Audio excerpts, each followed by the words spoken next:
আসসালামু আলাইকুম, সবাই কিরম আছেন? আজকে আমাদের ব্রয়লার মুরগির বাচ্চার বয়স 3 দিন। আজকে আমরা 3 দিন বয়সে পেপার উঠাই দেব। পেপার উঠানো শুরু করছি। শীতের দিন বেশি দিনের পেপার রাখা যায় না।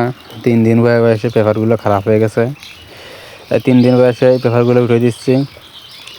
আমাদের পেপার উঠানো মোটামুটি শেষ হয়ে গেছে। এখন আমরা সব পেপারগুলো সব বস্তায় ভরে নেব, বস্তায় ভরে সব ফেলাই দেবো। এগুলো ফার্মে রাখা যাবে না, ফার্মে রাখলে ফার্মের মুরগির রোগ জিনিস জীবাণু হয়, আপনারা সবাই ফেলাই দিবেন।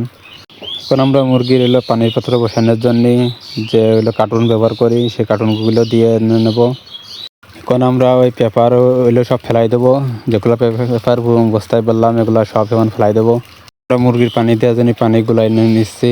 3টা ওষুধ ইউজ করবো, নাভাপেন, লাইসোফিলাস আর এমোক্স 30 দেবো। এখানে আমাদের পানি গুলানো হয়ে গেছে, এখানে ভরিয়ে ভরিয়ে আমরা পানি দিয়ে দেবো। আমরা পানিগুলো পাত্রে ভরিয়ে নিচ্ছি।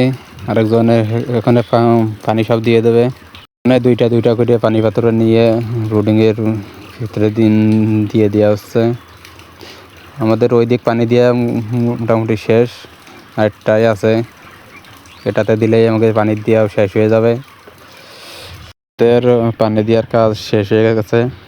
আমরা সব খাবারগুলো সব ভরে নেবো পাত্রই। এখন আমরা প্রত্যেকটা ব্রুডিংয়ে খাবার দিয়ে দেবো। এক এক করে প্রত্যেকটায় খাবার দিয়ে দেওয়া হচ্ছে। মুরগিগুলা পানি খাইয়ে একটু চাপ মতন নিয়ে আছে। ওদের খাবার দেওয়া মোটামুটি শেষ।